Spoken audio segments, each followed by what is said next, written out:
জীবন সর্বসম্পূর্ণ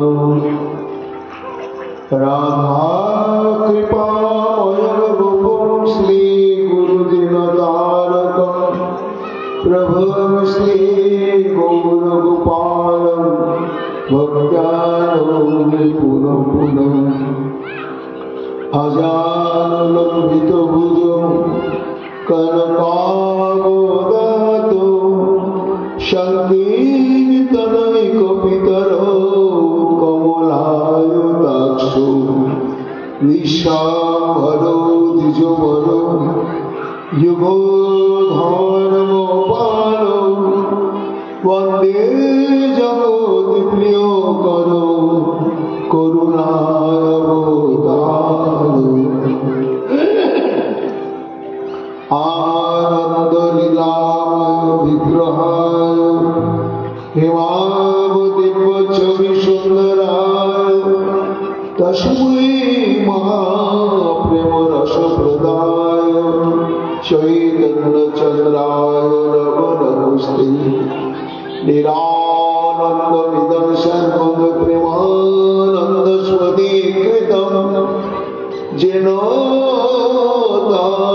सततं वन्दे नित्यानन्दं जगद्गुरुं श्री अद्वैत नमस्तुभ्यं कलिजुग कृपानिधे गौर प्रेम प्रदानाय श्री सीतापतये नमः लादिनीस्वरूपाय गौरांग सुहृदाय च भक्तशक्ति प्रदानाय गदाधर नमोस्तुते प्रणमामि शिवाशं त्वमाद्यं पंडितं मुदा श्री गौरांग कृपा पात्रं कीर्तनानैव सर्वत्र समदर्शिने नारायण सुताय च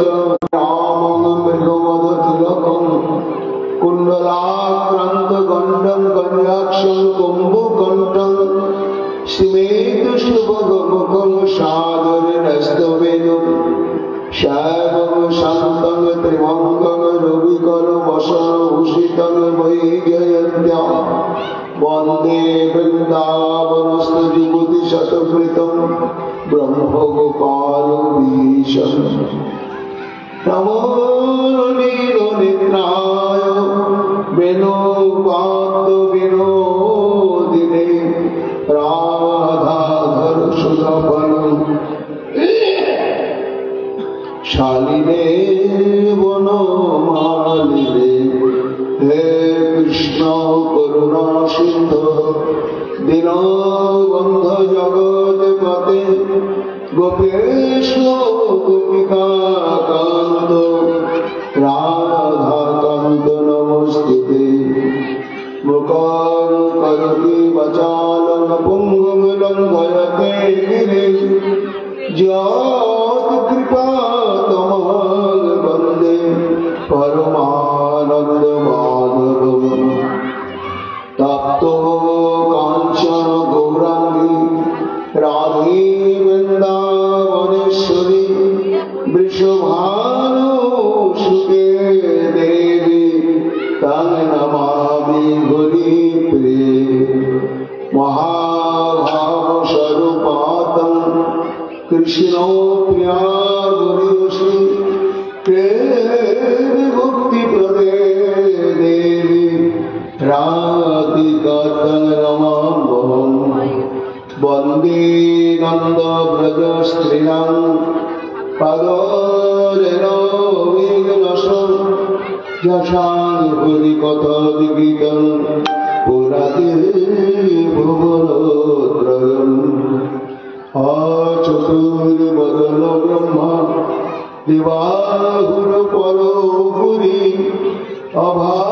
अभालोचन शम्भुर् भगवान् मधुरायणि जगप्रभजन्तमनुपेदमपेदकृतं दैपायन विरहगातलय जुहाव पुत्रिति तन्मया तयत कृतं सर्वभूतहृदयमणिमालकस्मिन् तमादिदेवं करुणानिधानं तमालवक्त्रं स्नेहावतारम् अपारो संसारसमुद्रशतं भजामहे श्रीभागवतस्वरूपम् वंशाकल्पतरुभ्यश्च कृपासिन्धुभ्येव च पतितानां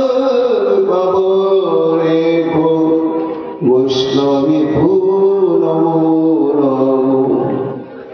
जय रूप सनातन भट्ट रघुनाथ श्रीजीव गोपाल भट्ट दासी रघुनाथ भक्ति भर बंदी छल गोसाईर चरण जहाके विघ्न नाश अभीष्ट पूरण। जय गौर भक्तवृंद गौर जनेर प्राण सबे मिले देह मोरे निदाय गौर भक्तिदान निदाय गौर हरि बोल निदाय गौर हरि बोल निदाय गौर हरि बोल जय जय निदाय गौर हरि हरि बोल।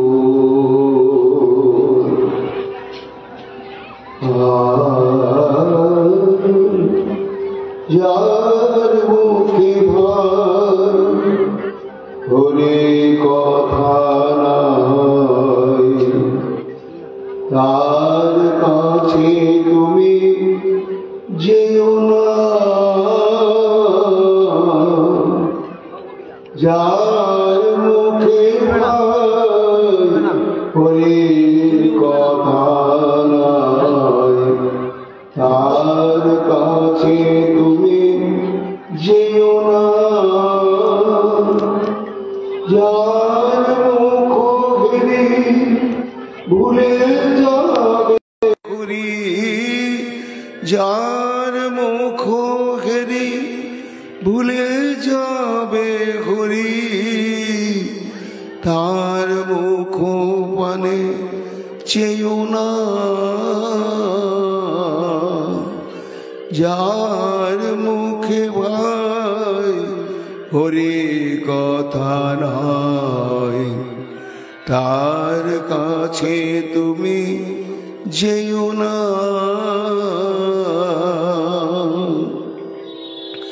কদিন রবে তুমি এ ভব মাঝার অবিলম্বে করো যাহা করিবার। কদিন রবে তুমি এ ভব মাঝার অবিলম্বে করো যাহা করিবার। পরের কথা কি আসে যায় বৃথা দুঃখ তুমি পেও না। যার মুখে ভাই হরি কথা নাই তার কাছে তুমি যেও না। কে তোমার কবে কি কথা কহিবে সে কথা ভাবিলে কভু কি চলিবে। কে তোমার কবে কি কথা কহিবে সে কথা ভাবিলে কভু কি চলিবে। বিপদে আপদে যে রাখিবে পদে সেই পদ তুমি ভাবো না, যার মুখে ভাই হরি কথা নাই, তার কাছে তুমি যেও না, তার কাছে তুমি যেও না।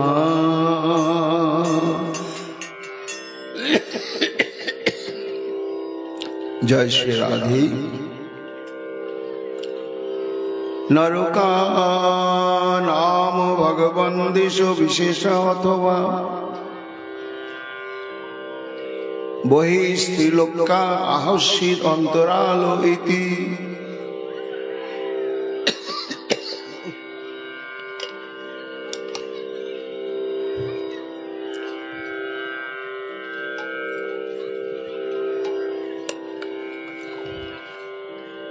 সর্ববেদান্ত সার কৃষ্ণস্তু ভগবান স্বয়ং সেই অনাদির আদি শ্রী গোবিন্দের শব্দ ব্রহ্মময় বা বাক্যময় বিগ্রহ হচ্ছেন শ্রীমদ্ ভাগবত। সাক্ষাৎ শ্রীকৃষ্ণ জীবনে যখনই যখনই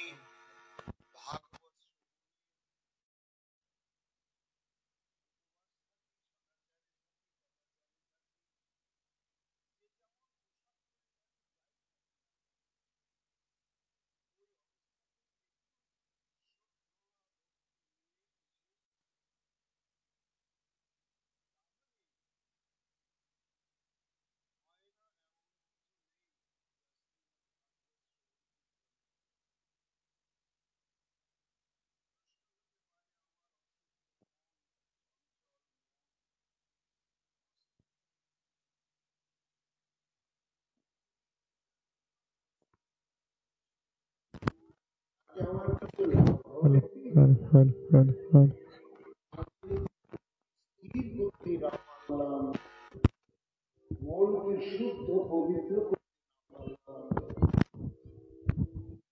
ভাগবতের স্থানে গিয়েই বা কি লাভ, আর শ্রবণ করেই বা কি লাভ, এই একটা প্রশ্ন আসতে পারে।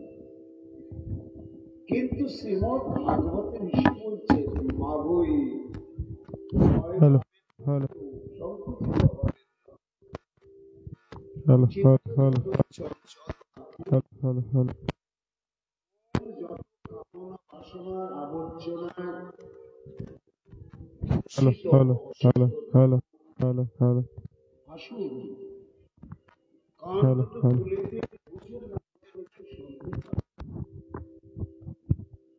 বিভূতিকে ভগবত আত্মনশতম কথামৃতম শ্রবণ কুটুষু সংগীতম। ভাগবত বলছেন যে এই যে ভাগবতের যে কথা, এটা তরল বস্তু এবং পরম আস্বাদ্য, আর এটা পাত্রে ধারণ করে পান করতে হয়। তা এই কথারূপ দিব্য অমৃত পান করবার জন্য শ্রী ভগবান আমাদের একটা নয় দুটো পাত্র দিয়ে দিয়েছেন। সেই দুটো পাত্রই হচ্ছে কর্ণকুটিষু সংবৃতম, আমাদের দুটি কর্ণ। তারপরে ঋষি বলছেন যে কর্ণ পেতে বোঝা যাক না যাক, যদি কেউ শ্রবণ করতে থাকে, পুনাতে বিষয় বিদূষিত আশয়ম, অর্থাৎ দূষিত আশয়ম, বিদূষিত চিত্তবৃত্তি বা হৃদয়, অশুদ্ধ হৃদয়, চঞ্চল মন, এটি কি হয়? চঞ্চল মন হয়ে যায় স্থির, অশুদ্ধ মনটা হয়ে যায় নিত্য পরিশ্রুত পরিশুদ্ধ। এই জন্য মনকে শুদ্ধ করে সে ভাগবত শুনতে হবে না। ভাগবত শ্রদ্ধানে শ্রবণ করতে করতেই মন নির্মল শুদ্ধ হয়ে যাবে। এখন প্রশ্ন হচ্ছে যে মনটা যদি আমার শুদ্ধ হয়, স্থির হয়, তাহলে কি শেষ কথা? না, তাহলে শেষ কথা নয়। কেননা এই মানব জন্ম আমরা লাভ করেছি যে উদ্দেশ্য, সেই উদ্দেশ্য সাধনের জন্য অন্তরে যদি অনুরাগ না জাগে, শুদ্ধ মন নিয়েও লাভ নেই। কেন ভগবান শ্রীকৃষ্ণ অর্জুনকে বললেন, অনিত্যম অসুখম লোকম ইমাম প্রাপ্য ভজস্ব মাম। জীবনের যত কর্তব্য রয়েছে, সামাজিক, পারিবারিক, দেশগত, দেহগত, মনগত, সম্প্রদায়গত, আচরণগত, যত প্রকার কর্তব্য রয়েছে, অর্জুন সমস্ত প্রকার কর্তব্যই হচ্ছে গৌণ। একটি কর্তব্য সাধন তোমাকে করতে হবে, তাতে যদি সমস্ত কর্তব্যগুলো ভেসে যায়, কি সেই কর্তব্য? ভজস্ব মাম, আমার সেবা করো। মন দিয়ে, বুদ্ধি দিয়ে, শরীর দিয়ে, সম্পদ দিয়ে, যা কিছু আমি তোমাকে দিয়েছি তাই দিয়ে তুমি আমার সেবা করো। ভজন মানে হচ্ছে সেবা। তাই অশুদ্ধ চঞ্চল মন নিয়ে ভাগবত আমাদের শুনতেই হবে। শুনতে শুনতে মন শুদ্ধ, পবিত্র এবং স্থির হবে। তখন শ্রীকৃষ্ণকেই যে একমাত্র ভালোবাসতে হবে, তাকেই যে একমাত্র আমাদের সেবা করতে হবে, তাকে আমাদের ভাবতে হবে, কীর্তন করতে হবে, শ্রবণ করতে হবে। এই লালসা, এই অনুরাগ স্বাভাবিকভাবেই মনের মধ্যে উদয় হবে। ব্রজন্তি তার চরণ সর্বান্তক, তখনই তার মনের মধ্যে বাসনা জাগবে শ্রী গোবিন্দকে প্রাণ ভরে সেবা করবার জন্য।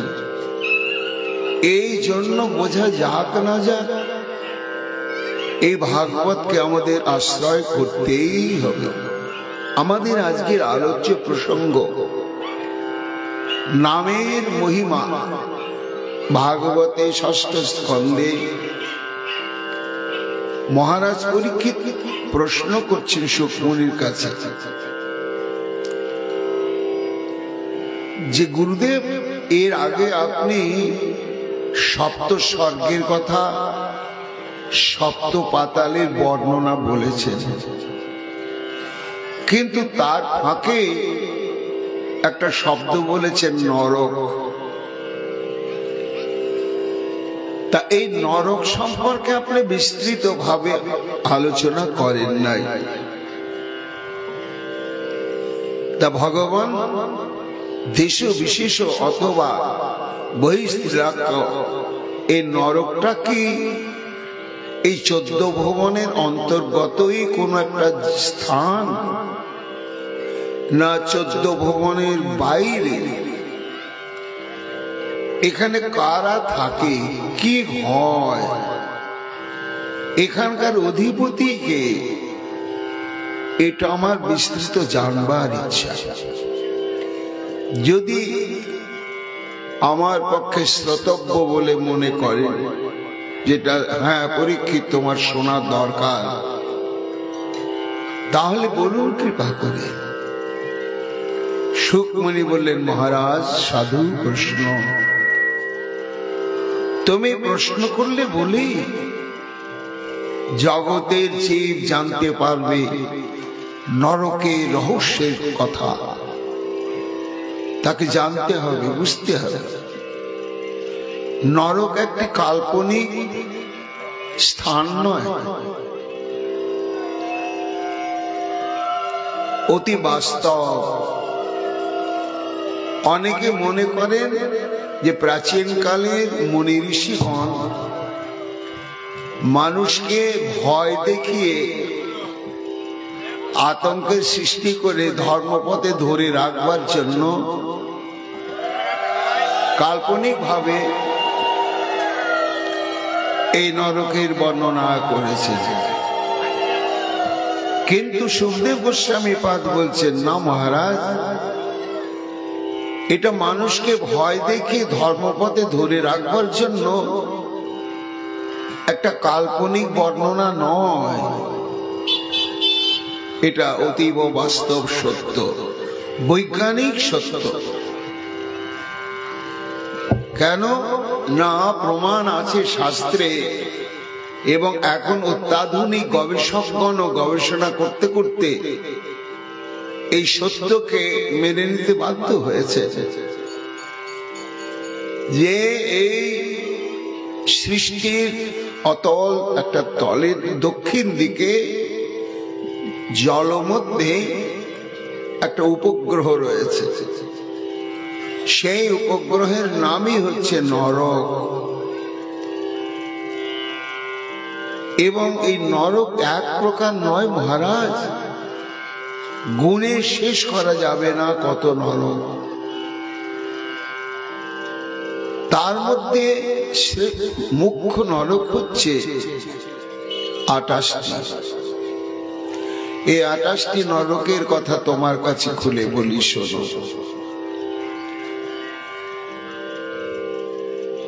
একটি নরকের নাম হচ্ছে তামিশ্র নরক। যে সমস্ত ব্যক্তি পরের ধন সন্তান স্ত্রী অপহরণ করে, ভোগ করে, নিজের স্বার্থ সিদ্ধির জন্য ব্যবহার করে, মৃত্যুর পরে তাদেরকে তামিশ্র নরকে গিয়ে কোটি কোটি বছর শাস্তি পেতে হয়। অন্ধ তামিশ্র নরক, যে অন্যকে প্রতারিত করে তার স্ত্রীকে ভোগ করে, তাকে অন্ধ তামিশ্র নরকে গিয়ে অশেষ যাতনা ভোগ করতে হয়। নিজের স্বার্থে যারা পরের কলহ করে, বঞ্চিত করে, তার অধিকার থেকে বঞ্চিত করে তার ধন সম্পদ ভোগ করে, তাদেরকে রৌরব নরকে যেতে হয়। রুরু নামক এক ধরনের কীট কোটি কোটি বছর ধরে তাকে দংশন করে, আর সেই যন্ত্রণায় মৃত্যু হয় না, সে কষ্ট পেতেই থাকে। এইরকম মহারৌরব নরক, কুম্ভী পাক নরক, যারা আমিষ আহার করে, মাছ মাংস খায় রান্না করে। সুখমণি বলছেন, মহারাজ, এই যে প্রাণী হত্যা, এটা পাপ, জীব হত্যা পাপ।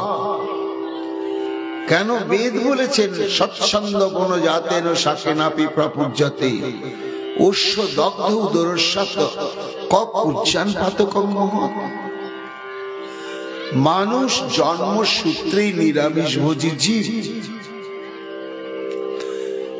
কিন্তু লালসার বশবর্তী হয়ে তারা জীব দেহ ভক্ষণ করে থাকে। প্রশ্ন হচ্ছে যে তাহলে উদ্ভিদ তো জীব না? উদ্ভিদ জীব হলেও এটা মহাজন পরম্পরায় নেমে আসছে যে তা ভগবানের ভোগে লাগে, কিন্তু আমিষাদি ভোগে লাগে না, অবৈধ। কেন? তাদের প্রতিবাদ ক্ষমতা আছে। এই জন্য যারা প্রাণী হত্যা করে ভক্ষণ করে, কেউ ভাববেন যে আমি তো জীব হত্যা করি না, কিনে নিয়ে এসে ব্যবহার করি, মাছ ধরি না, কিনে খাই। ছাগল আমি হত্যা করি না, কিনে খাই। কিন্তু শাস্ত্র বলছে একই পাপ। এই পাপের জন্য তাকে কুম্ভী পাক নরক ভোগ করতে হয়। সেটা কেমন না, মৎস্য মাংসাদিকে যেমন আমরা রান্না করে তেলে ভাজি, এইভাবে যারা মৎস্য মাংসাদি ভক্ষণ করে তারা কুম্ভী পাক নরকে জ্যান্ত অবস্থায় লক্ষ লক্ষ বছর ভাসতেই থাকা হয়। আর কি চিৎকার আর্তনাদ করতেই থাকে, মৃত্যু হয় না বলে যন্ত্রণার তার অবসান হয় না। একটা নরক কালসূত্র নরক, যারা পিতা মাতা গুরুদেব ব্রাহ্মণ বৈষ্ণব এদেরকে অমর্যাদা করে, অবহেলা করে, পরিত্যাগ করে, মৃত্যুর পরে তাদেরকে কালসূত্র নরক ভোগ করতে হয়। সেখানে চরমতম তাপের মধ্যে তাকে রাখা হয়। যারা সনাতন ধর্ম পরিত্যাগ করে ধর্মান্তরিত হয় তাদের মুখ্য এর অধীন আবার লক্ষ লক্ষ নরক রয়েছে। জীবকে এইভাবে কর্মফল মহারাজ এই মুখ্য 28টি নরক ছাড়াও আছে কুণ্ড, শুক্রকুণ্ড, অশ্রুকুণ্ড, গাত্রমল কুণ্ড, কর্ণবীর কুণ্ড, মজ্জকুণ্ড, মাংসকুণ্ড, নখকুণ্ড, লোমকুণ্ড। বছর এইবার জীব দেহে আবার জন্ম হয় কুকুর হয়ে, বিড়াল হয়ে, শৃগাল হয়ে, শুকর হয়ে। তারপরে কোন বৈষ্ণবের যদি পায়ের ধুলো কখনো কোনো প্রাণীর গায়ে গিয়ে পড়ল, তখনই সে কৃষ্ণ ভজন যোগ্য মানব দেহ লাভ করে। এই নরকের বিচারক হচ্ছেন পিতৃপুরুষের মধ্যে যিনি অধিপতি, সূর্যদেবের পুত্র হচ্ছেন যম। শ্রী ভগবান তাকে এই বিচারের দায়িত্ব প্রদান করেছেন। তাই মৃত্যুর পরে মানুষ জন্ম থেকে মৃত্যু পর্যন্ত ইচ্ছাকৃত অনিচ্ছাকৃত যত কিছু সৎ এবং অসৎ এবং সৎ অসৎ মিশ্র কর্ম করে, সমস্ত কর্মের ফল অনুসারে ওই যম বিচার করে তার দণ্ড বিধান হয়ে থাকে।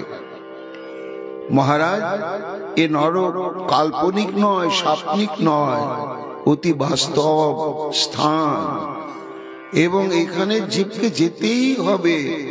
সে যদি সৎকর্ম এবং ভজন সাধন না করে।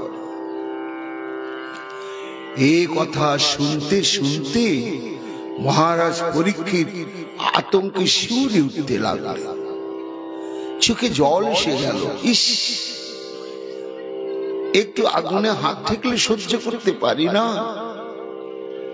আর কোটি কোটি বছর আগুনে পোড়াবে।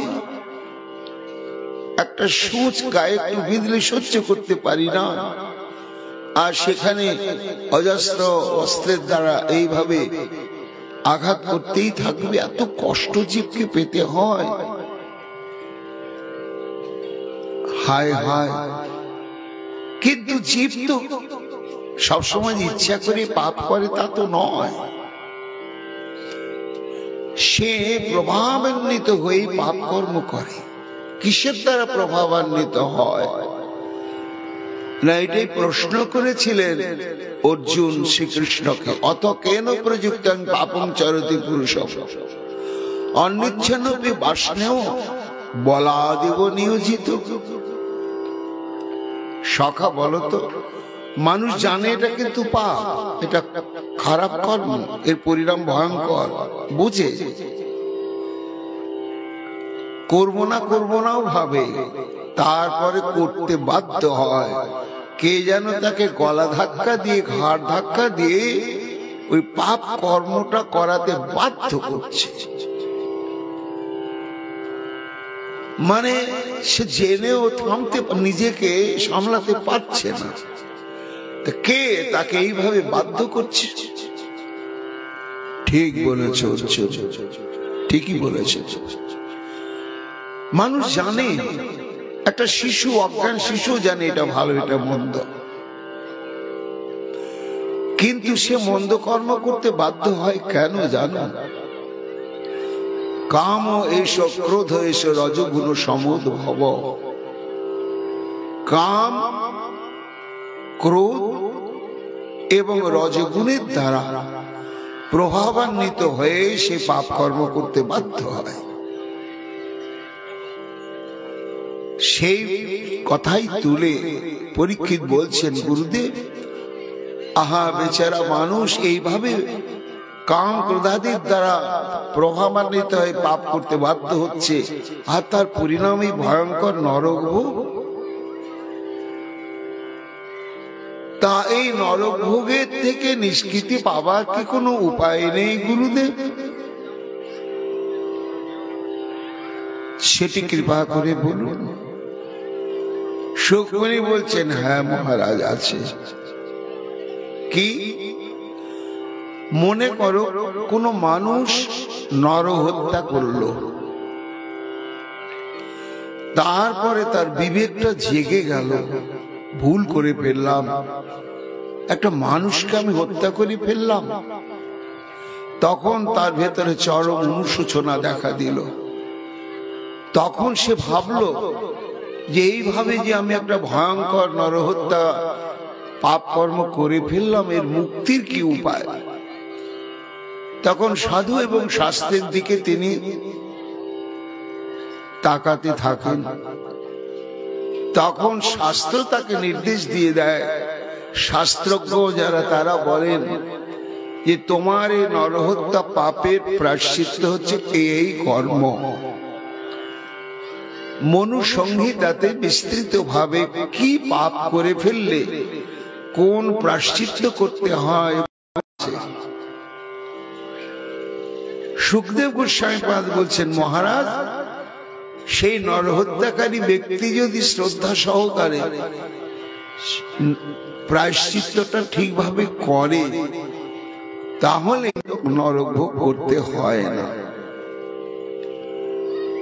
তখন পরীক্ষিত প্রশ্ন করছেন, গুরুদেব যাক, এই কথাটা শুনেও আমার আতঙ্কটা একটু কমলো, কিন্তু আমার প্রশ্ন হচ্ছে গুরুদেব, মনে করুন কেউ নরহত্যা করলো, ভুল বুঝলো, প্রায়শ্চিত্ত করলো, তো প্রায়শ্চিত্ত করার পরেই যতদিন বেঁচে থাকবে জীবনে কি আর সে নরহত্যা করবে না?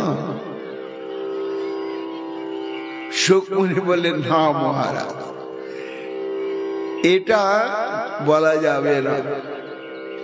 কেন? প্রায়শ্চিত্ত করার পরেও পুনর্বার আবার অসৎসঙ্গ প্রভাবে পড়লে আবার তার ভেতরে নরহত্যা করার বাসনাটা জাগবে এবং করেই বসবে। তাহলে প্রায়শ্চিত্ত করে কি লাভ হলো?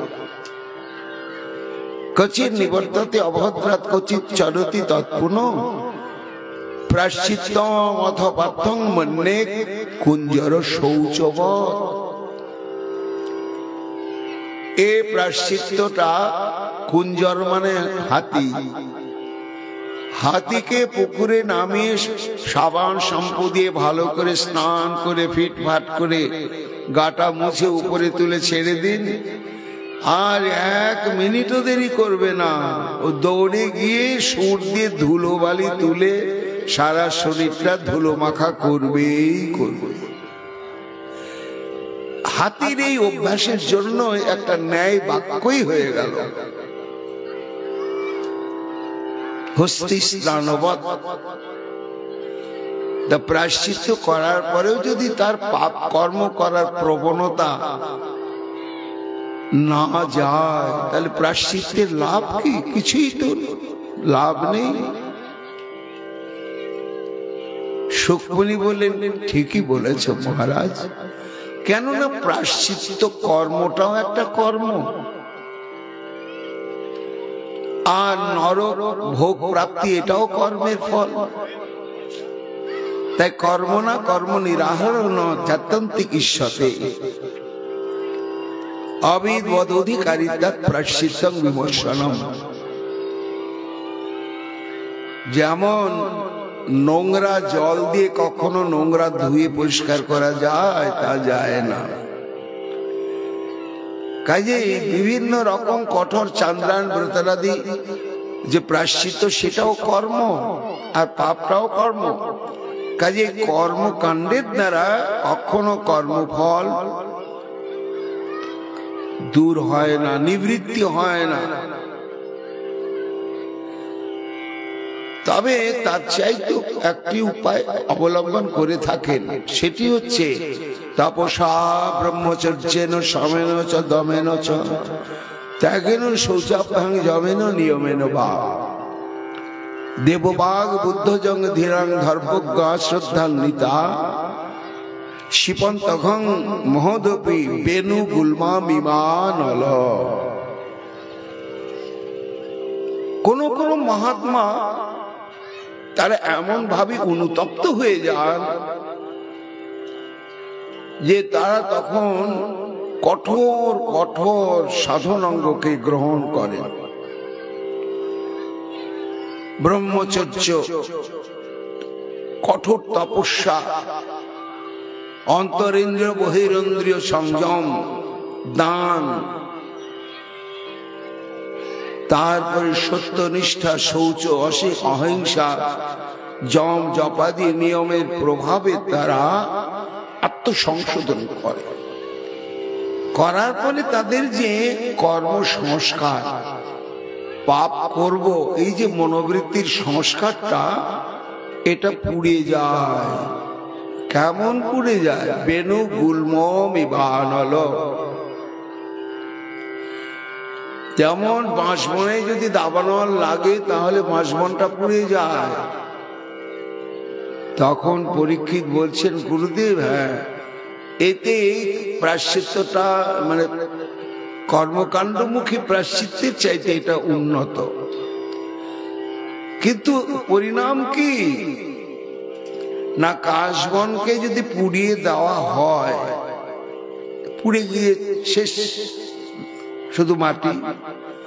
ওমা চৈত্র বৈশাখ মাস পরে যে বৃষ্টি নামলো, কারণ তলার শেকড়টা তো রয়ে গেছে, আবার গোজাতেই শুরু করে। তাই কর্মবাসনার বিষটা কিন্তু একেবারে নির্মূল হয় না। এই জন্য পূর্ণা নিবৃত্তি, এই কঠোর তপস্যাদির দ্বারা পাপ কর্মের পূর্ণা নিবৃত্তি, 16 আনা নিবৃত্তি হয় বটে, কিন্তু পাপ কর্ম করবার প্রবণতাটা পুনরায় আগমনের সম্ভাবনা থেকে যায়। ওই জন্য ওটাকে আত্যন্তকে নিবৃত্তি বলে না। তাহলে কি পাপ কর্ম করবার এই আত্যন্তকে নিবৃত্তি কোনো উপায় নেই গুরুদেব? সুখমণি বললেন, হ্যাঁ মহারাজ, তোমার প্রশ্নই তো জগতের কল্যাণ। তুমি প্রশ্ন করছো বলে মানুষ ধারণা নিতে পারছে।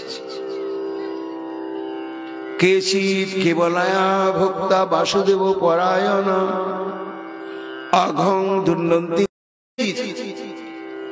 কোন কোন ভক্ত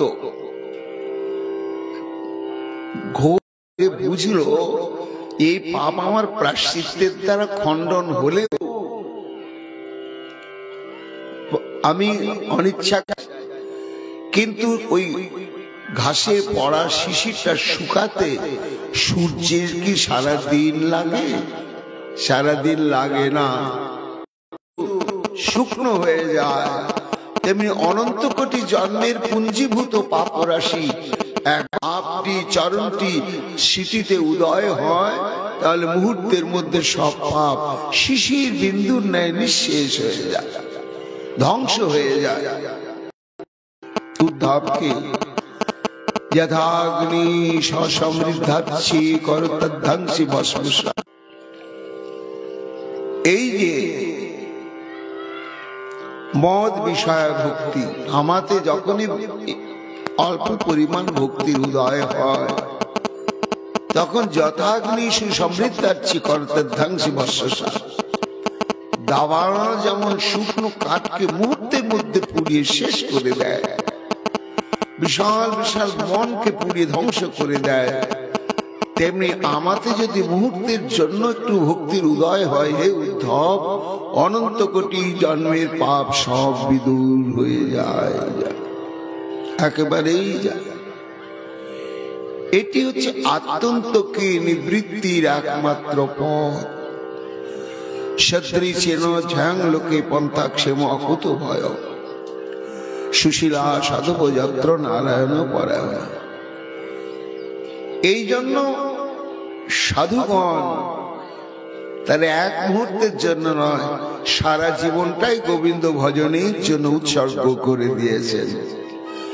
আর আমরা পাপ করি, মিথ্যে বলি, অপকর্ম, নিকৃষ্ট কর্ম যাই করি, সাধুগণ যে অনুরাগ নিয়ে ভজন করতে করতে এগিয়ে চলেছেন, সেই পথকে যদি আমরা অনুসরণ করে চলতে পারি মহারাজ পরীক্ষিত, তাহলে অনন্ত কোটি জন্মের পাপ বিধৌত হয়ে গিয়ে দুর্লভ প্রেম ভক্তি লাভ অনায়াসেই প্রাপ্ত হবে। এবং প্রায়শ্চিত্তানি চিত্তানি নারায়ণ পরান্মুখম, তখন তার আনুষ্ঠানিক কোনো প্রায়শ্চিত্ত করার প্রয়োজনই নেই। এই ভক্তি সাধনার ক্রমটা অনেক নয়, একটু শুধু একটু ভাবনা যে করে ফেলেছি, যত পাপ করেছি প্রায়শ্চিত্তে আমার গতি হবে না, একটু মনের মধ্যে অনুতাপ নিয়ে যদি হা কৃষ্ণ গোবিন্দ মুখে বলা যায়, মনটাকে যদি এক মুহূর্তের জন্য গোবিন্দের চরণে নিবিষ্ট করা হয়, চক্রেন মন কৃষ্ণ পদারবিন্দয় নিবেশিতং তদ গুণরাগী জয় নিহ নতি জমং পাশভৃতশ্চ তদ ভটান স্বপ্নে অপি পুষ্যন্তি চীর্ণ নিষ্কৃতা। কি অদ্ভুত সিদ্ধান্ত বলছেন মহারাজ পরীক্ষিত। সক্রিয় একবার, মানুষের মন হচ্ছে মৌমাছি, রস আস্বাদনের জন্য লালসান্বিত। তা মাছি দেখুন, বহু প্রকার মাছি আছে। একটা মৌমাছি আছে, একটা আমাদের ব্যবহারিক জীবনের মাছি আছে, ডাঁশ আছে, আবার গোবরে পোকা আছে। গোবরে পোকা উড়ে যায়, গোবরের গাদায় গিয়ে রস খাচ্ছে। তেমনি মাছিগুলো ঘায়ে পড়ছে, মলে পড়ছে, রস পান করছে। মৌমাছি মধু পান করছে। তা মানুষের মন হচ্ছে মাছির ন্যায়, রস আস্বাদন স্পৃহা তার মধ্যে রয়েছে। যেমন গোবরে পোকা, তার মধ্যে রস আস্বাদনের স্পৃহা। একটা ঘায়ে পড়ছে মাছি, তারও রস আস্বাদনের স্পৃহা। একটা কাঁচা মলে গিয়ে তার রস পান করছে, তারও রস পানের স্পৃহা। ফুলের মধু পান করছে, তার রস পানের স্পৃহা।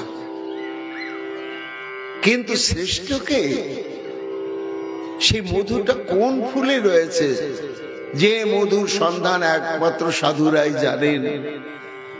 আর মধুর আশ্রয় যে ফুল, তার তত্ত্ব সাধুরাই জানেন। সুখমণি বলছেন, মহারাজ সাধু সঙ্গ করতে করতে জানা গেল একটাই ফুল আছে, তাতে একটা অদ্ভুত মধু আছে, যা শেষ হবে না, এবং যা পান করলে আর কখনো জন্ম মৃত্যুর চক্রে পড়তে হবে না। সেই ফুলটার নামে কি? কৃষ্ণ পদারবিন্দ, শ্রীকৃষ্ণের পাদ পদ্ম, শ্রীকৃষ্ণের চরণ রূপ পদ্ম ফুল। আর সেই পদ্ম ফুলে আছে কৃপা মধু, মাধুর্য মধু, লীলা রস মধু।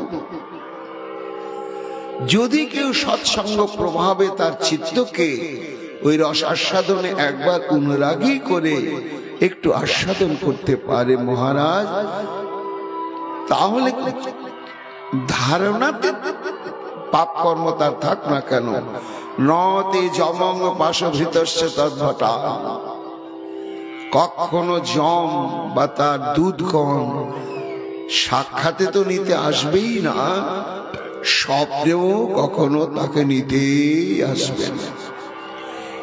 এই জন্য মহারাজ প্রায়শ্চিত্তের দ্বারা তাৎক্ষণিক পাপ কর্মের খণ্ডন হলেও পাপ করার মনোবৃত্তির পরিবর্তন সাধন হয় না, আর পাপ ও বীজের নাশ হয় না। আর যতক্ষণ পাপ বীজ থাকবে ততক্ষণ কৃষ্ণ প্রেম ভক্তিও লাভ হবে না। এই একমাত্র উপায়, যতই পাপ কর্ম করুক, সাধু সঙ্গের দ্বারা চিত্তবৃত্তি একবার গোবিন্দেতে নিবিষ্ট করা, তাহলে জীবনে হেন কোনো পাপ কর্ম নেই যা ধ্বংস হবে না। এই সমস্ত সিদ্ধান্ত শুনে মহারাজ পরীক্ষিত একটু আশ্বস্ত হলেন। হওয়ার পরে বললেন, গুরুদেব, সিদ্ধান্তটি আমি বুঝলাম, বিশ্বাস করলাম, কিন্তু দেখুন আমি তো একা নয়, আমার পেছনে লক্ষ লক্ষ জনগণ এসেছে আমার জীবনের পরিণতি দেখবার জন্য, আর তারাও হে গুরুদেব আপনার মুখনিসৃত বাণী তারাও শ্রবণ করছে। 7 দিনের পরে তো আমার দেহটা চলে যাবে, তারপর আমি দেহ ত্যাগ করব, কিন্তু ওই সব শ্রোতারা তো দেহ ত্যাগ করবে না, তারা ফিরে যাবে আবার সংসারে। তা যে ফিরে যাবে যে সংসারে, কি সম্পদ নিয়ে যাবে? এই সব সিদ্ধান্ত সম্পদ। এই জন্য গুরুদেব সিদ্ধান্ত আমি হৃদয়ঙ্গম করে আমার চিত্তকে শান্ত করলাম, কিন্তু সাধারণের পক্ষে সিদ্ধান্তটি আরো সহজ গ্রাহ্য হবে যদি আপনি একটা দৃষ্টান্ত তুলে দিতে পারেন। তাই এরকম কি কোনো দৃষ্টান্ত আছে গুরুদেব, যে জীবনে এত এত পাপ কর্ম যেটা গুণে শেষ করা যাবে না, এইরকম মহাপাতকী এক মুহূর্তের জন্য শ্রী গোবিন্দের চরণে শরণাগতি লাভ করার জন্য তার একেবারে চিরকালের মুক্ত হয়ে গিয়েছে? এইরকম কি কোনো দৃষ্টান্ত আছে? শোকমুনি বললেন, হ্যাঁ মহারাজ আছে। শোনো, গণ্য কুব্জে দ্বিজ খুশি দাসীপতি রজা মিল, নাম না নষ্ট সদাচার দাস্য সংসর্গ দূষিত। কান্নকুব্জ নামক একটি প্রদেশ, আর সেই প্রদেশে বাস করত অজামিল নামক এক নিষ্ঠাবান ব্রাহ্মণ। কিন্তু দৈবক্রমে সে কোন এক ভ্রষ্টা শূদ্রাণী বার বনিতার সঙ্গ প্রভাবে নষ্ট সদাচার, তার সমস্ত সদ্গুণ সদ আচরণ সব বিসর্জন দিয়ে দিয়েছিল। জানো সে কেমন ছিল? অয়ংশ্রুত সম্পন্ন শীল বৃত্ত গুণালয়, ধৃতব্রত মৃদু দান্ত সত্যবান মন্ত্র বিচ্ছুচি, শাস্ত্রজ্ঞ সৎস্বভাব, অত্যন্ত সদাচার সম্পন্ন গুণবান ব্রহ্মচারী, বিনয়ী। ব্রহ্মচারী মানে অকৃতদার নয়, বিবাহিত। তবু তার ব্রহ্মচারী বলা হয় কেন? না, যারা শুধু স্ত্রী সম্ভোগ করবার জন্যই বিবাহ করেন তাদেরকে ব্রহ্মচারী বলা হয় না। যারা একমাত্র পুত্র উৎপাদন করবার জন্য স্ত্রী সঙ্গ করে বাকি জীবন আর কখনোই সঙ্গ করেন না, এইরকম যে গৃহস্থ তাকেই বলা হয় ব্রহ্মচারী। এবং জিতেন্দ্রীয় সত্যনিষ্ঠ, এইরকম তার সদ্গুণ এইরকম ছিল। দেখো মহারাজ, গুরুবাগ্ন অতিথি বৃদ্ধানাং শুশ্রূষু নিরঙ্কৃত সর্বভূত শরীর সাধুর মিত্যবাগণ সুয়াক। গুরুজনের প্রতি অগ্নি অতিথি, সমাজে যারা বৃদ্ধ ব্যক্তি তাদের সেবা পরায়ণ ছিল অজামিল, নিরহংকার ছিল। এবং সর্বভূতের সে ছিল শরীর উপকারী, অত্যন্ত মিতভাষী, মাৎসর্য শূন্য। কারো গুণে দোষারোপ তিনি করতেন না। এত গুণান্বিত ব্রাহ্মণ একদা সৌবনং জাত পিতৃ সন্দেশ কৃতি দ্বিজ। একদিন তার পিতা বললে, অজামিল, আমরা তো ব্রাহ্মণ, আমাদের তো শান্তি সস্তায়ন হবন প্রত্যেক দিন 3 বেলা করতেই হয়, তাতে প্রচুর বেলপাতা, তুলসী পাতা, কুশ, খাস, পঞ্চগুড়ি, পঞ্চশস্য এবং যজ্ঞ কাষ্ঠের দরকার। এগুলো ফুরিয়ে গেছে। এগুলো পাওয়া যায় কোথায় না, প্রাকৃতিক ভাবে বনে গেলেই এগুলো সংগ্রহ করা যায়। তা তুমি বনে যাও অজামিল, গিয়ে এসব সংগ্রহ করে নিয়ে এসো। তখন পিতৃ সন্দেশকৃতি পিতার আদেশ মাথায় করে বনে প্রবেশ করলে, আদায় তত্র আবৃত ফল পুষ্প সমিত তুষার। সে যথাবিহিত ভাবে সেই বন থেকে ফল মূল, দুর্বা, কুশ, খাস, সমিত কাষ্ঠ, যা যা দরকার সংগ্রহ করলে করে এবার ধীরে ধীরে ঘরে ফিরছে। বনের মধ্য দিয়ে ফিরছে। হঠাৎ কানে ভেসে এলো নারী পুরুষের হাসি, কথোপকথন, আবার গানের সুর। অজামিল ভাবছি, গভীর মন, এখানে তো চিত্ত বিনোদনের জন্য কোন নরনারী প্রবেশ করেনি। কি হচ্ছে দেখি তো। সুকমণি বলছেন, মহারাজ, দদর্শ কামেন কচ্চিন ক্ষুদ্রং সহভুজি স্বাহা পিত্তচ মধুময়রং মদাঘূর্ণিত নেত্রয়া। এক শূদ্র বলিষ্ঠ যুবক আর এক উদ্ভ্রান্ত যৌবনা এক যুবতী, তারা প্রচুর পরিমাণে উগ্র নেশা হয় এইরকম মদ পান করেছে, অপ্রকৃতিস্থ এবং মত্তা বিশ্লত নিব্যাব্যাপিত নিরপত্রপম। তাদের শরীরে কোনো বস্ত্র নাই এবং তার জন্য তাদের লজ্জাদি কোনো সম্ভ্রমেরও বালাই নেই। ক্রীড়ন্তম, তারা নানা প্রকার আলিঙ্গন চুম্বনাদি ক্রীড়া বিশেষ সম্পাদন করছে। আবার কখনো গান গাইছে, আবার কখনো হাসছে। যখন কৌতূহল হলো, অজামিলের তাকালো। দৃষ্টিবাতাম কামলিপ্তেন বাহুনা পরিরম্ভিতাম। যখন তাকালো, সেই সময় তার দৃষ্টিতে পড়ল সেই বলিষ্ঠ বাহু লতার দ্বারা সেই বস্ত্রবিহীন যুবতীকে বুকের মধ্যে আলিঙ্গন করছে সেই যুবকটি। সুকমণি বলছেন, মহারাজ, সে তো বেদজ্ঞ শাস্ত্রজ্ঞ ব্রাহ্মণ। সে তখন বিষ্ণু বিষ্ণু বলে মুখটা ঘুরিয়ে দিল।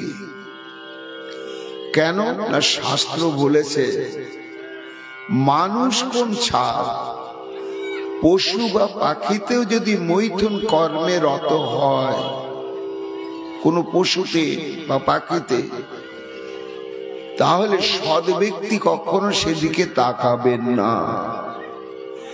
একবার যদি দৈবাত চোখ পড়ে যায়, দ্বিতীয়বার আর কখনো তাকাবেন না। এটাই নিয়ম। তো এটা পশু নয়, পাখি নয়, এখানে যুবক যুবতী। কাজে একবার দেখার পরই অজামিল মাথাটা নিচু করে মুখটা ঘুরালে বিষ্ণু বিষ্ণু বলতে বলতে কয়েক ধাপ এগিয়ে গেল। ইস, এরা এরকম। কিছু দূর যাওয়ার পর আবার দাঁড়িয়ে পড়লো। আবার ইচ্ছা হলো একটু দেখি না, দেখতে তো ভাল লাগছে। আবার একটু দেখলো, না না ভুল করছি তো, দেখছি কেন, ছি, আবার মুখটা ঘুরিয়ে দিল। এইভাবে স্তম্ভান আত্মনাত্মনম বারবার নিজের বিবেক দিয়ে নিজেকে সংযত করবার চেষ্টা করছে। প্রতি মুহূর্তে প্রতিজ্ঞা করছে দেখবো না, পারছে না প্রতিজ্ঞা রক্ষা করতে, আবার তাকাচ্ছে। এতে কি হলো? ন শাসক সমাধাতং মন, বহু চেষ্টা করেও তার উত্তেজিত মনকে আর শান্ত করতে পারলে না। পরিণামে মদন বেপিতম, সারা অঙ্গ প্রত্যঙ্গ তখন কাম উত্তেজনায় টকবক করে ফুটতে শুরু করল। ভুলে গেল ঘরে ফেরার কথা, সংগ্রহ করা ফুল তুলসী দুর্বা কুশ ঘাস সব ফেলে দিল। তার গায়ে শক্তি ছিল, সেও যুবক,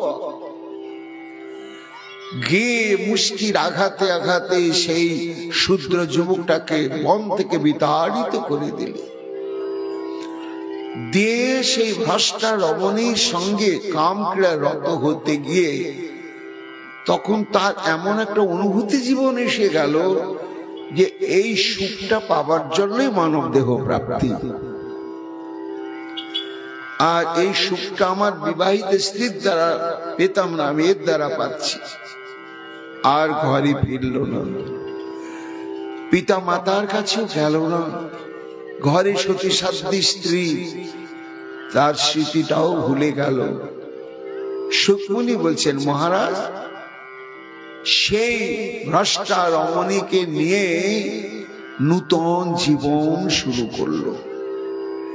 তো সারাদিন কামক্রীড়া করলে তো পেট ভরবে না, শরীরকে সুস্থ রাখতে গেলে খেতে হবে, পড়তে হবে, ঘুমাতে হবে, ঘর দরজা চাই, খাদ্য সামগ্রী চাই, আর এসব আসবে কোত্থেকে? তখন অজামিল দস্যু বৃত্তিকে অবলম্বন করলে। হেন কোন নিকৃষ্ট পাপ কর্ম নেই, লুট তরাজ খুন অগ্নি সংযোগ চুরি ডাকাতি সব সমাজের মধ্যে সে একটা আতঙ্ক হয়ে গেল। অজামিল নাম শুনলে ভয়ে মানুষ পালিয়ে চলে যায়।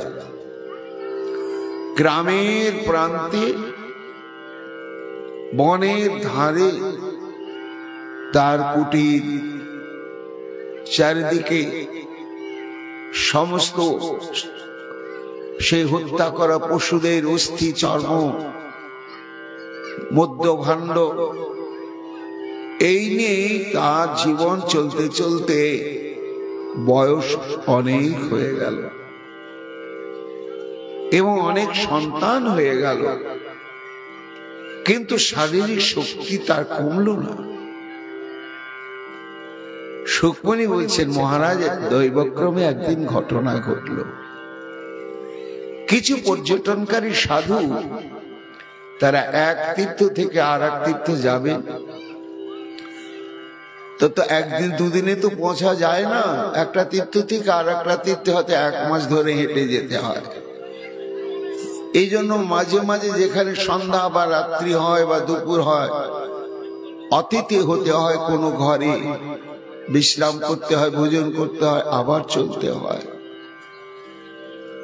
তো সন্ধ্যা হয়ে আসছে, সাধুরা ভাবছে একটা গ্রাম দেখা যাচ্ছে, আর লোকজন যা ঘোরাফেরা করছে তাদের গলায় পইতেও দেখা যাচ্ছে। ব্রাহ্মণ পল্লী হবে বোধহয়, দেখা যাক। ব্রাহ্মণ পল্লী হলে তো সবার ঘরে গিয়ে স্থান পাওয়া যাবে না, কেন? একটা গ্রামে 500 ঘর বাড়ি থাকলে 500 ঘর বাড়িতে সাধুরা যায় না, আর গেলেও তারা আদর আপ্যায়ন পায় না। ওই 500 ঘরের মধ্যে একটা দুটো বাড়ি থাকে, সে ধনীও হতে পারে দরিদ্র হতে পারে, তারা সাধু সেবী, সাধুর মর্যাদা বোঝে, সাধু সেবার জন্য তাদের সব রকম ব্যবস্থাও থাকে। এবং সাধুর মুখে প্রচারিত হয়ে যায়। সাধুরা তখন জানতে পারে তার বাড়িতে গিয়ে অতিথি হয়। এখন ওইসব সাধুরা ভাবছে এটা নতুন গ্রাম, আমরা তো জানি না গ্রামে একটু ভক্ত মানুষ কে আছে, ওই যে যুবকগুলো বসে আছে একটু জিজ্ঞাসা করি। কাছে গিয়ে বলছে, বাবা তোমরা এই গ্রামে থাকো তো? হ্যাঁ হ্যাঁ।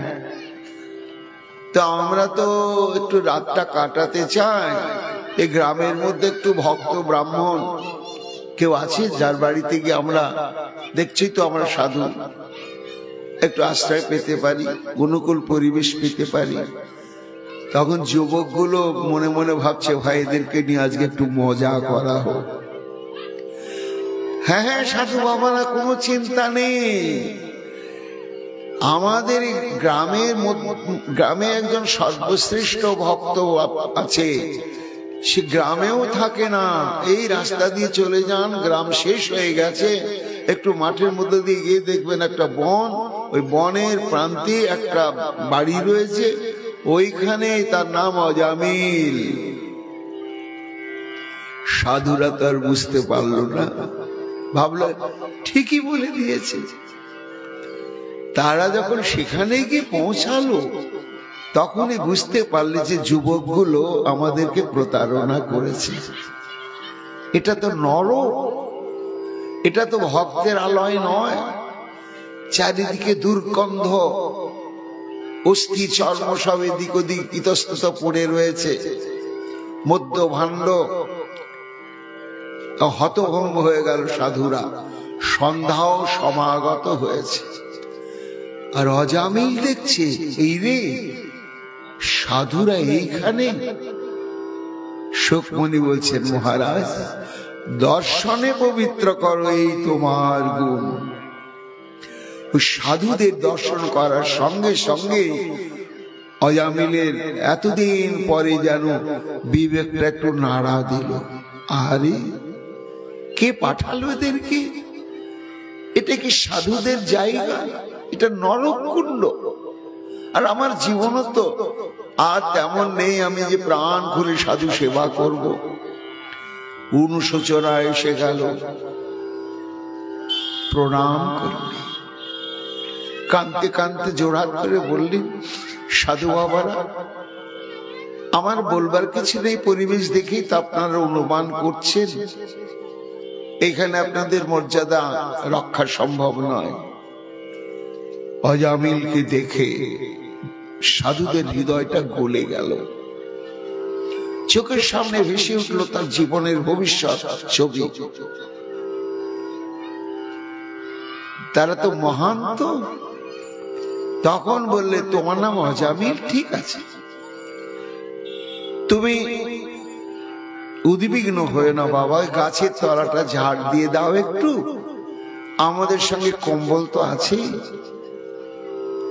আর কোথায় জলাশয় আছে একটু দেখিয়ে দাও, আমরা স্নান শৌচাদির সমাধা করে এসে আমরা সারা রাত্রে একটু ভজন হরিনাম গাইব, তোমার যদি ভালো লাগে তুমি বসে বসে শুনবে, আর না হলে তুমি বিশ্রাম করবে।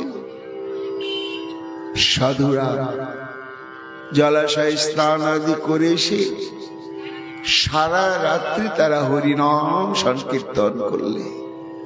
সকাল হয়ে গেল,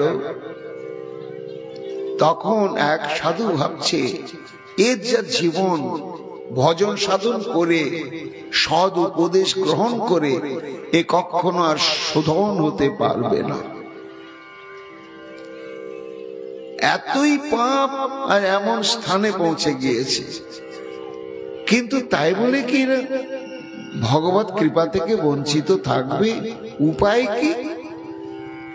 একজন মহাত্মা বলছেন, উপায় আমি ভেবেছি। ভাই কোনো চিন্তা করো না, চলো ব্যবস্থা করছি। বিদায়ের মুহূর্তে অজামিলের সেই বেশ্যাপত্নী তার কাছে গিয়ে উপস্থিত। মা, সে আবার আসন্ন প্রসবা গর্ভবতী, একদিন দুদিনের মধ্যেই তার সন্তান হবে, এই রকম অবস্থা। তা সাধুরা গিয়ে বলছেন, মা আমরা তো রাত্রে থাকলাম, চলে যাচ্ছি, তা তোমার কাছে আমরা একটা ভিক্ষা চাইছি। কি বাবা? শীঘ্রই তোমার একটা পুত্র সন্তান হবে, বুঝলে? ওই পুত্রের নাম রাখবে নারায়ণ। তখন সেই বেশ্যাটি বললে, বাবা ঠিক আছে, আমি কথা দিলাম, এটাই তো ভিক্ষা, তাহলে যদি আপনাদের আশীর্বাদে পুত্র হয় আমি নারায়ণই নাম রাখবো। সাধুরা চলে গেলেন। দুদিন বাদেই তার সর্বকনিষ্ঠ পুত্র জন্মগ্রহণ করলো, নাম রাখলো নারায়ণ। সুখমণি বলছেন, মহারাজ 88 বছর বয়সে এই সন্তান তার লাভ হলো, সর্বকনিষ্ঠ সন্তান। তা পিতা মাতার স্নেহের ভাজন হয় সব থেকে ছোট ছেলে। তাই ছোট ছেলে এতই আদরের হয়ে গেল, এক মুহূর্ত চোখের আড়াল করতেই পারে না জামিল। ভুঞ্জান প্রাপিবন খাদন বালক স্নেহ যন্ত্রিত ভোজয়ন সায়নন মূঢ় ন বেদাগত মন্থকম।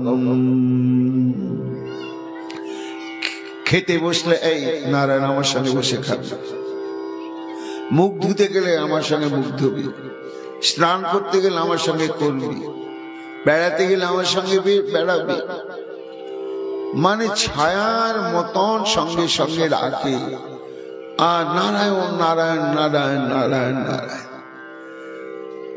গাঢ় পুত্র স্নেহে এমন মোহগ্রস্ত হয়ে গেল যে তার পরমায়ু শেষ হয়ে গিয়েছে, এবার যে জমালয়ে যেতে হবে এই জ্ঞানের উদয় হলো না মহারাজ।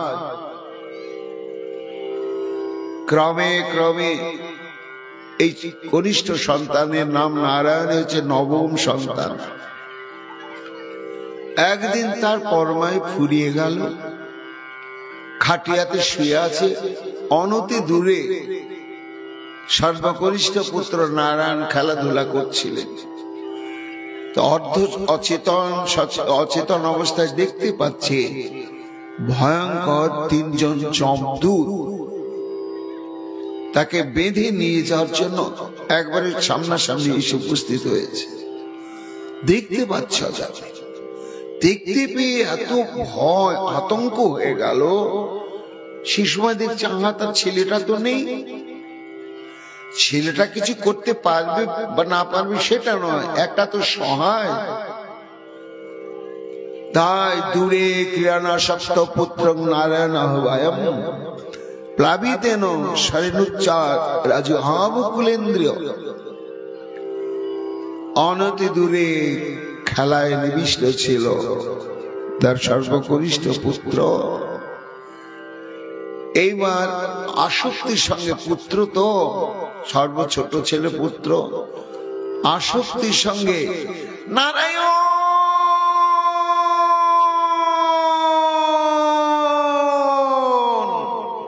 আত্মরাত করে ভীত সন্ত্রস্ত হয়ে ডেকেছে। সুখমণি বলছেন, মহারাজ পরীক্ষিত, এই দেখো ওই যে সকৃত মনকৃষ্ট পদারবিন্দয়, যদি এটা নামাভাস কিন্তু নামটা তো সত্য। তাই যে নারায়ণ শব্দের প্রতি তার চিত্ত নিবৃষ্ট হয়ে গেল। সঙ্গে সঙ্গে কি হলো, যমদূত গুলো এসে ধরে ফেলেছে, বানবার উপক্রম করছে। নিশম্রিয় মানস্য মুখত হরি কীর্তনম ভূতুর নাম মহারাজ পার্শ্বদা সহসা পতন। সুখমণি বলছেন, মহারাজ যে নারায়ণ বলেছে তো, আর নিজ প্রভু বৈকুণ্ঠনাথ তার নাম নারায়ণ। এই অজামিলের মুখে নিজ প্রভু বৈকুণ্ঠনাথ এই নারায়ণ নাম শ্রবণ 4 জন দূত এসে উপস্থিত হলে সেখানে তারা নারায়ণের মতোই জ্যোতির্ময় দেখতে সব, শঙ্খ চক্র গদা পদ্মধারী। কেন কেন এলেন না? ভগবান বলেছেন যাওয়ার জন্য। তিনজন এলেন কেন? তারা চারজন। তা যমদূতী বা তিনজন এলেন কেন? আর বিষ্ণুদূতী বা চারজন এলেন কেন? একটা বাচিক হত্যা, পুড়িয়ে মেরেছে, এটা শরীর দিয়ে করেছে, এটাকে বলা হয় কায়িক পাপ। আর মনে মনে ওকে হত্যা করার সংকল্প করেছে, আগুনে পোড়াবার সংকল্প করেছে, কিন্তু পোড়ায়নি, তো মনে মনে যে করেছে এটাকে বলা হয় মানুষ পাপ। তাই মনে মনে পাপ, শারীরিক পাপ আর বাক্যের দ্বারা পাপ, তিন প্রকার পাপের পাহাড় ছিল বলে তিন প্রকার পাপের প্রতিনিধি স্বরূপ তিনজন যমদূত এলো। আর ওই যে ছেলের নাম নারায়ণ, চারটা অক্ষর, যদি ছেলের নাম হরি থাকতো তাহলে মৃত্যুর সময় হরি বলতো, তাহলে দুইজন বিষ্ণুদূত আসতেন। ছেলের নাম যদি গোপাল রাখতো তো গোপাল বলে ডাকতেন, তিনজন বিষ্ণুদূত আসতেন। ছেলের নাম যদি মধুসূদন রাখতেন, পাঁচটা অক্ষর, তাহলে পাঁচজন বিষ্ণুদূত আসতেন। এই নারায়ণ, এই চার অক্ষরের চারজন প্রতিনিধি স্বরূপ চারজন যমদূত এসে হাজির হয়ে, সেটা এক্ষুনি ছেড়ে দাও, এমন ভাবে বললে ভীত সন্ত্রস্ত যমদূত অজামিলকে ছেড়ে দাঁড়ালো। কে তোমরা? আমাদেরকে চেনো না? আমরা ধর্মরাজের দূত। ধর্মরাজ জঙ্গই ধর্মরাজ, রাজস্ব জ্যোতি নির্দেশকারী ন ব্রত ধর্মস্য নস্তত্তং যচ্চা ধর্মস্য লক্ষণম। তোমরা যদি ধর্মরাজেরই দূত হও ভাই, তাহলে ধর্ম আর অধর্মের তত্ত্বটা তোমরা ভালোভাবে জানো। তাই একটু বলো দেখিনি কোনটা ধর্ম আর কোনটা অধর্ম? তখন যমদূতগণ বলছে, বেদ প্রণীত ধর্ম যা ধর্মস্তদ বিপর্যয়, বেদ নারায়ণ সাক্ষাৎ স্বয়ংভূরিতি শুশ্রূষম। হে বিষ্ণুদূতগণ, বেদ আমাদের পথ নির্দেশক। বেদ বলেছে এটা করবে, এটা করবে না, এটা করাটা ধর্ম, না করাটাই অধর্ম, উপেক্ষা করাটাই অধর্ম। যেমন সদা সত্য কথা বলিবে, মিথ্যা বলিবে না, এটা ধর্ম। কিন্তু আমি সদা সত্য কথা বলছি না, মিথ্যে কথা বলে চলেছি, এটাই অধর্ম।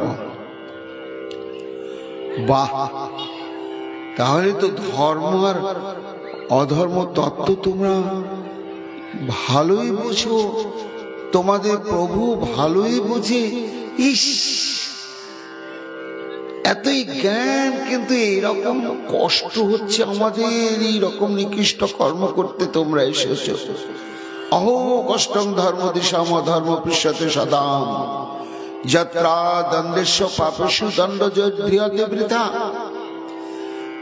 এতই যদি তোমাদের প্রভু ধর্ম তত্ত্ববেত্তা, ধর্ম রক্ষক, ধর্মজ্ঞ, আর তার যদি দূত হয়ে তোমরা এত কিছু জানো, কিন্তু ভাই কি কষ্ট মনে হচ্ছে যে তোমরা এই ধর্মের প্রবর্তক হয়ে এত ভয়ঙ্কর অধর্ম করতে কি করে এসেছো?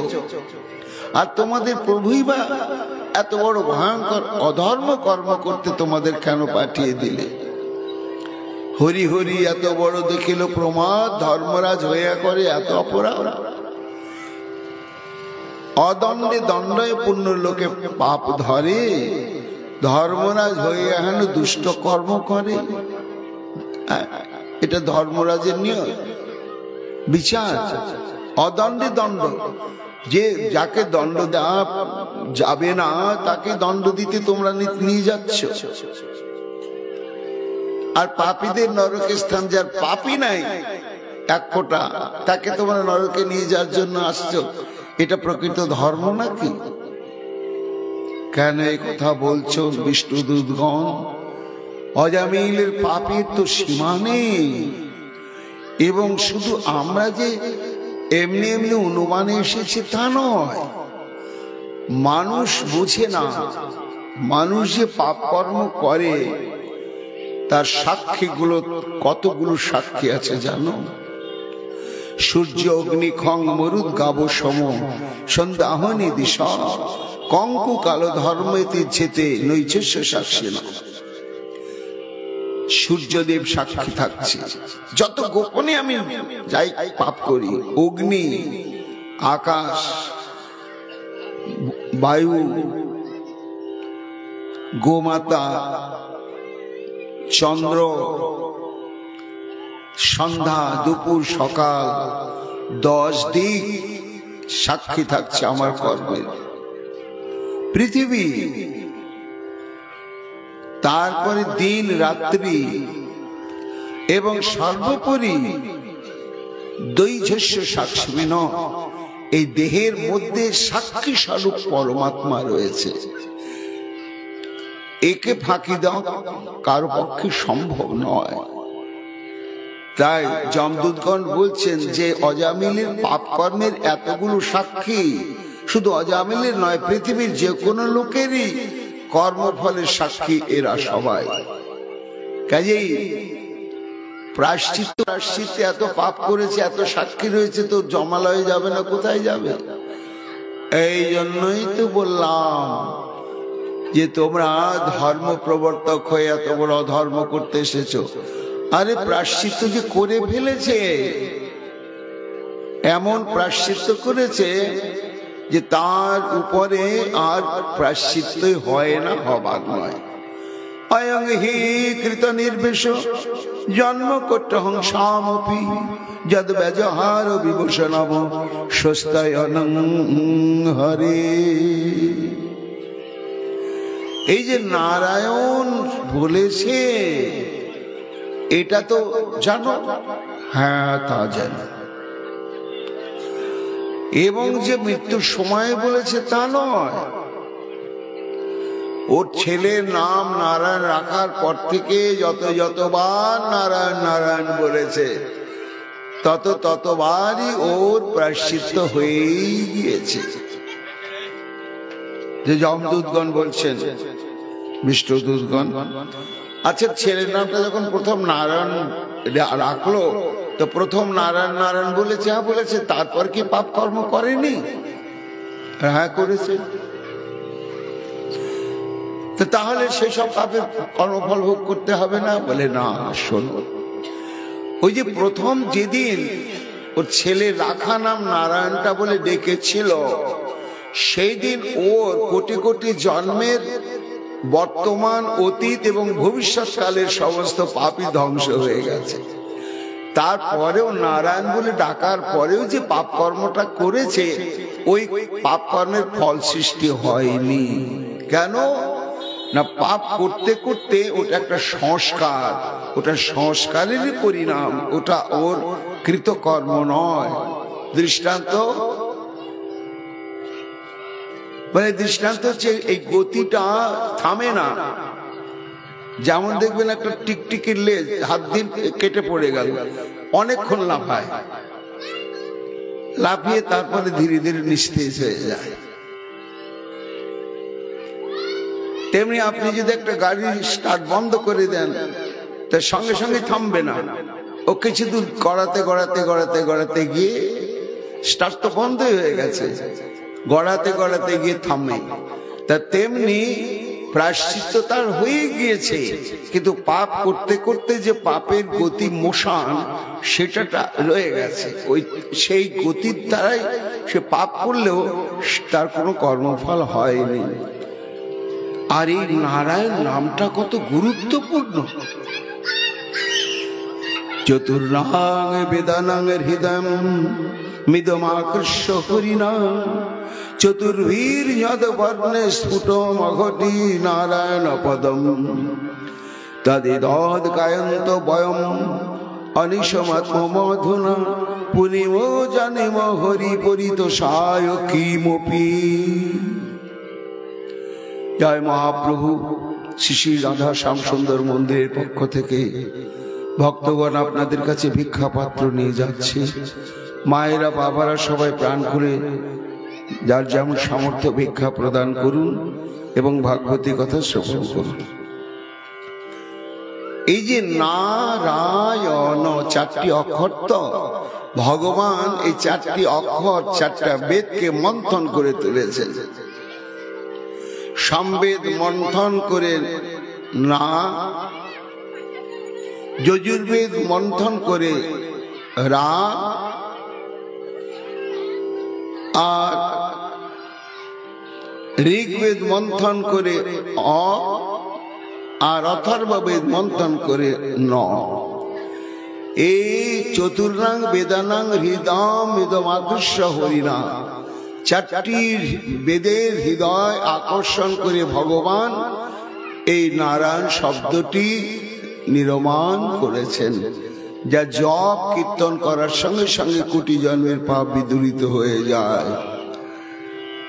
শুধু তাই নয়, হে যমদূতগণ, নাম্ন হি যাবতী শক্তি পাপ নির্হরণে হরে তাবৎ কর্তুগ্ন স্বপ্নতি পাতকং পাতকি নর।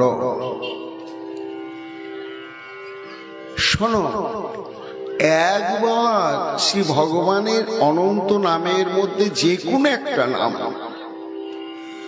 উচ্চারণ করলে যে পরিমাণে পাপ ধ্বংস হয়, কোন মানুষ অত পাপ কখনোই করতে পারে না, তার পক্ষে সম্ভব নয়, একেবারেই নয়। এই জন্য চোর, মদ্যপ, মিত্রদ্রোহী, ব্রহ্ম হত্যাকারী, গুরুপত্নীগামী, পাতকীদের সংসর্গকারী, স্ত্রী হত্যা, রাজঘাতী, পিতৃহত্যাকারী, গোবৎকারী এবং পরিহাসের ছলেও, সংকেতের ছলেও, অবজ্ঞাক্রমে যে কোনো কারণেই শ্রী ভগবানের যে কোনো একটি নাম উচ্চারিত হলে সর্ব পাপের প্রভাব থেকে সে মুক্তই হয়ে যায়। এই জন্যই নামের শক্তি কখনো ক্ষুণ্ণ হয় না। শুধু তাই নয়, হে যমদূতগণ, যমদূতগণ বলছেন, হে বিষ্ণুদূতগণ, সবই আমরা বুঝলাম, কিন্তু অজামিল তো নারায়ণকে ডাকেনি, ওর বেটাকে ডেকেছে। যেহেতু ছেলের নাম ছিল নারায়ণ, সন্টু থাকলে সন্টু, ঘন্টু থাকলে ঘন্টু বলতো। এখন যেহেতু নামটা নারায়ণ রয়েছে, ওই জন্য নারায়ণ ছেলেকে ডেকেছে, ভগবান নারায়ণকে তো ডাকেনি। কাজে এতে তার কি করে ফল প্রাপ্তি হবে? তার উত্তরে বিষ্ণুদূতগণ বলছেন, শোনো, এই নামের এমন অদ্ভুত, নামে তো সর্বপাপ ধ্বংস করে, নামাভাসে সর্বপাপ ধ্বংস করে। নামাক্ষর যদি ব্যবধানে থাকে, তার দ্বারাও সর্বপাপ বিনির্মুক্ত হওয়া যায়। নামাভাস কাকে বলে? না, এটা যে অজামিল ছেলেকে ডাকছে না, ভগবানের উদ্দেশ্য তো ডাকলো না, ছেলেকে উদ্দেশ্য করে নারায়ণ নামটা সে বলল। তা যখন ভগবানের নাম ভগবানের উদ্দেশ্যে না হয়ে অন্য কোনো উদ্দেশ্যে উচ্চারণ হয়, তখন সেটাকে বলা হয় নামাভাস। এটা নাম হয় না, কিন্তু শাস্ত্র বলছে যে আমাদের বিচারে মনে হবে যে এটা যেহেতু ভগবানকে ডাকলাম না, কাজে ভগবানের ডাকার ফলটা আমার বোধহয় হবে না। কিন্তু শাস্ত্র বলছে নামে যে ফল, নামাভাসেও সেই ফল হয়, যায় না, দূর হয় না। এর একটা বাস্তব দৃষ্টান্ত আমি বলে থাকি।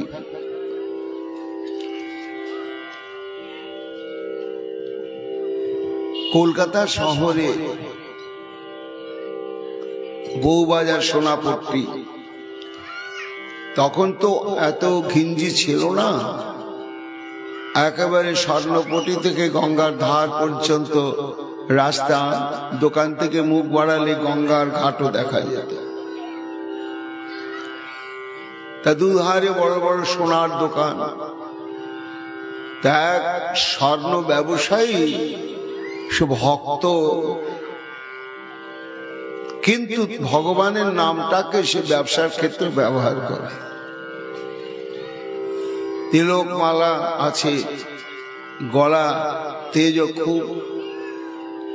ফাল্গুন মাস, বিয়ের খুব হিড়িক লেগে গিয়েছে, সোনা কেনা বেচার ব্যস্ততা।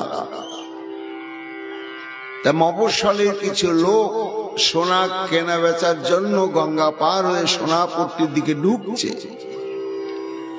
এখন গদিটা এমন জায়গায়, সোনার দোকানদারে সেই লোকটার দেখা যায়, দেখছে একদল লোক তো ঘাট পারে আসছে। তখন এমন চিৎকার করে বলছে যাতে ওই অত দূর থেকে শোনা যায়, কে সব, কে সব, কে সব। মফস্বলের মানুষ তো একটু ভক্তই হয়, ধর্মপ্রাণ হয়। তারা বলছি দেখতে দেখতে কোন দোকানদার বললো রে, ওই যে ওইখানেই চলো ভাই, দেখো ভক্ত মানুষ, আহা, দোকানদারি করতে করতে ভগবানের নাম করছে রে। ওইখানে গেলে আমরা নিশ্চয় আমাদের লাভ হবে।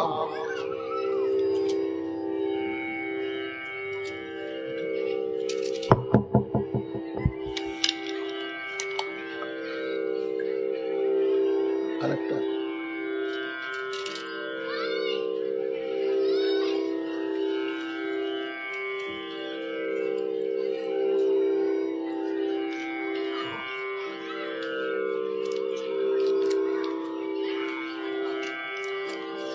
তখন তারা এগোচ্ছে। তা কেশব মানে ভগবানের নাম, ললাটে কেশবম দেয়। আবার কে সব মানে কর্মচারীকে শিখিয়ে দেওয়া আছে, এই কথার এই অর্থ। কে সব মানে কর্মচারী, তুমি দেখো তো কে, ওরা বুদ্ধিমান চালাক চতুর লোক না হাবা গোবা লোক, একটু গিয়ে দেখো। এখন কর্মচারীকে তো ট্রেনিং দেওয়া আছে, বুঝতেই পারলে। সে একবার দৌড়ে চলে গেল, আসছে, আসুন আসুন আসুন, কোন গ্রামে কোথায় বাড়ি, সোনা বেচা কেনার জন্য আসছেন বলে তাদের সঙ্গে মুছিয়ে একটু কথা বললো।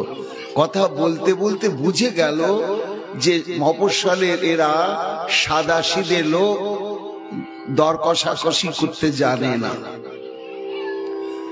এটা তো মালিককে বলতে হবে। তখন চলুন চলুন চলুন, ভালো লাগে আমাদের দোকানে যাবেন, এই বলি ওখান থেকে সেও তখন গলা ছেড়ে বলছে, গো পালো, গো পালো। মালিককে জানিয়ে দেওয়া হয়ে গেল, মালিক এরা গরুর পাল, মোটা বুদ্ধি, চালাক চতুর নয়, আচ্ছা করে ঠকানো যাবে। মালিক তো বুঝে গেল। এইবার সবাই সে দোকানে ভিড় করেছে।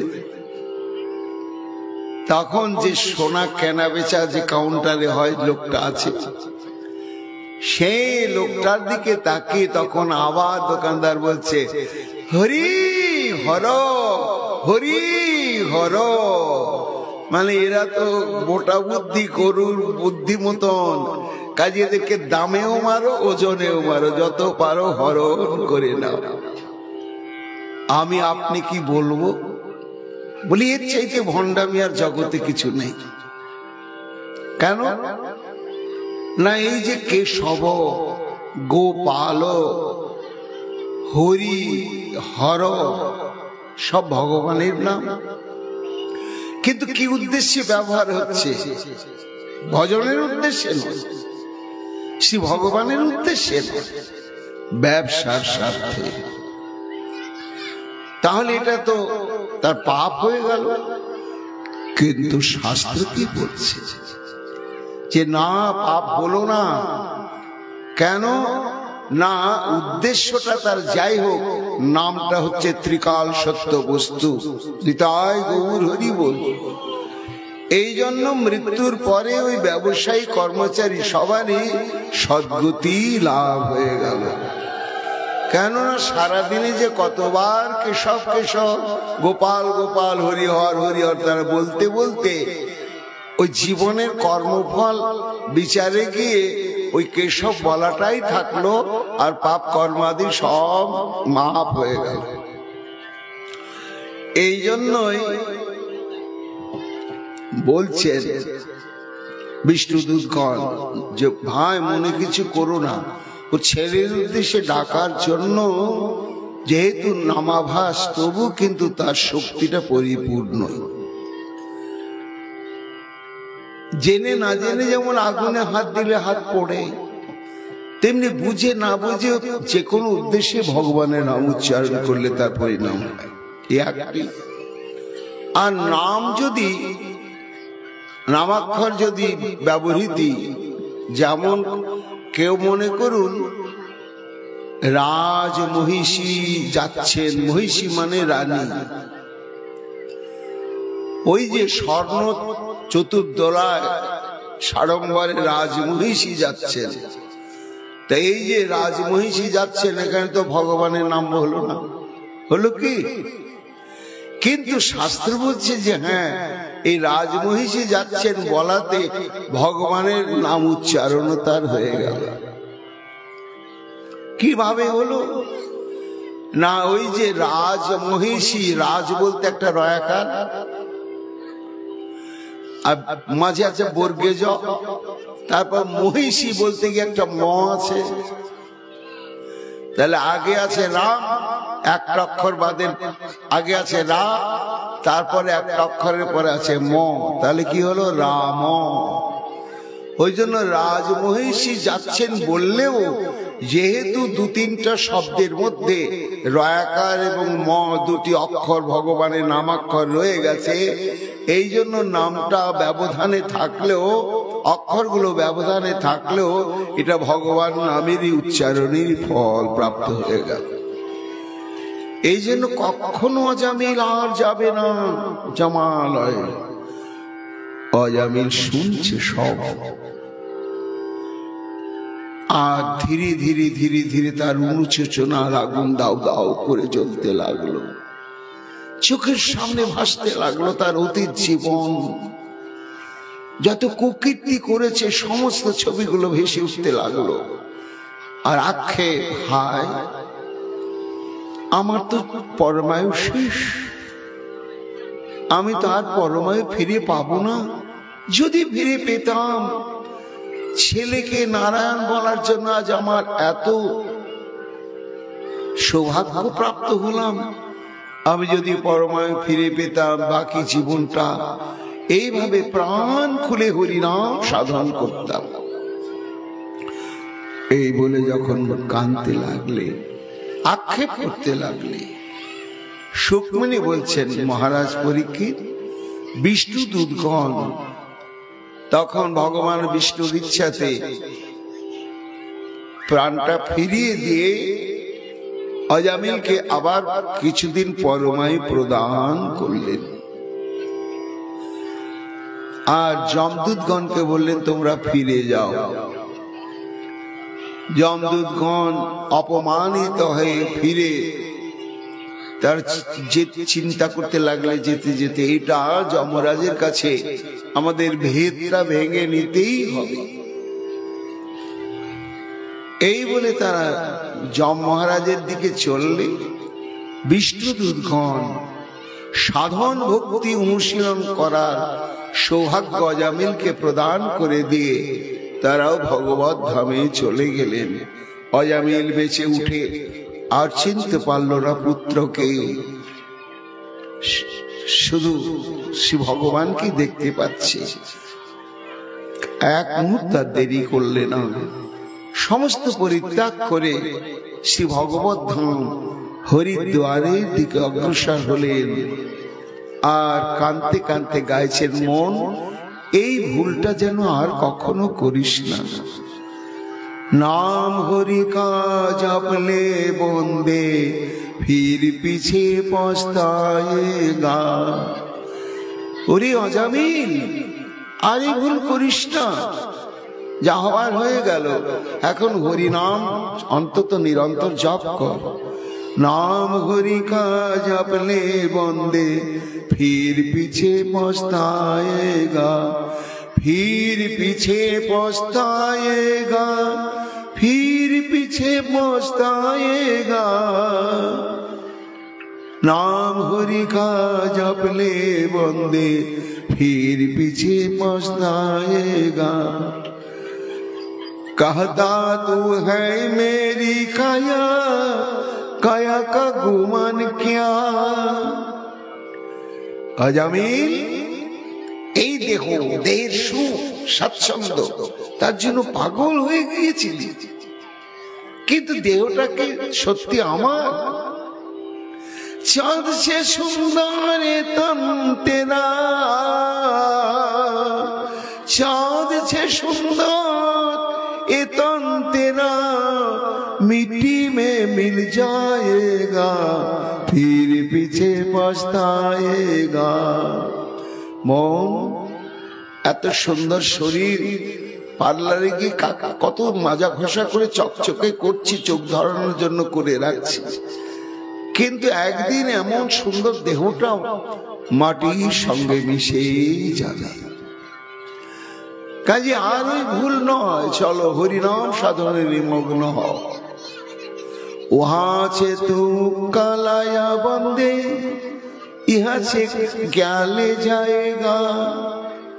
ওখান থেকে তুমি এনেছই বা কি, মন আর একটা সঙ্গে নিয়ে যাবেই বা কি। মুঠি বাঁধে কে আয়া জগ মে, মুঠি বাঁধে কে আয়া জগ মে, हाथ पसारे जाएगा, फिर पीछे पछताएगा। नाम हरि का जप ले बंदे फिर पीछे पछताएगा। মুঠি বাঁধকে আয়া যাবে। আজামিল নিজেকে বলছেন, দেখ তুই যখন মায়ের পেট থেকে পড়েছিলি তখন হাতের মুখটা এরকম ছিল, আর আমাদের শেষ নিঃশ্বাসটা যখন বেরিয়ে যাবে হাতটা এরকম হয়ে যাবে, আর এরকম থাকে না। তা যখন আসছি হবে তখন মুঠি বাঁধকে আয়া, হাতটা মুঠো করে এসেছি কেন, পূর্ব জন্মের কর্মফল ভোগ করবার জন্য আসছি, তো এই মুঠোর মধ্যে কর্মফলটা নিয়ে এলাম।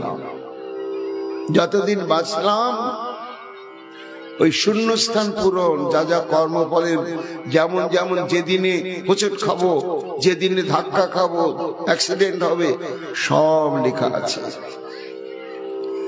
সে কর্মফলের ঘরগুলো পূরণ করতে করতে হাত পাশাকে জায়গা। মৃত্যু যখন আসে তখন হাতটা আমাদের এমনি আর এমনি থাকে না। बालापन में खेला खाया आई जुआरी मस्त रहा, बुढ़ापन में रोग सताए खाट पड़ा पछताएगा, फिर पीछे पछताएगा। যৌবনের উন্মাদনায় মেতেছিলাম, বৃদ্ধকালে আর অসার দেহ একদিন মৃত্যু ঘনিয়ে আসছে। जपना है तो जप ले बंदे, आखिर तो मिट जाएगा। कहत कवि सुनवाय साधु करनी का फल पाएगा।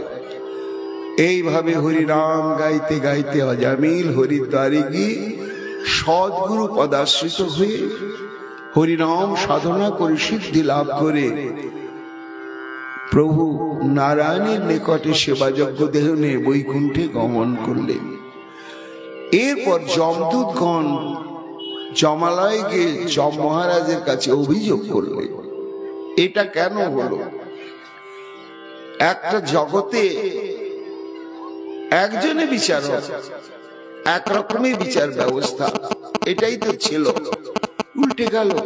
এখন দেখা গেল আরো কেউ বিচারক আছে, আর একই কর্মের জন্য দু তিন রকম বিচারের ফল। এটা কেন হচ্ছে? এই সমস্ত মীমাংসা পাওয়ার জন্য যমদূতগণ যমের নিকটে উপস্থিত হলেন। আজকের মতো ভাগবতী কথা আমাদের এখানেই বিশ্রাম লাভ করছে। এবার যমদূতের সঙ্গে যমরাজের কি কথোপকথন সিদ্ধান্তাদি হলো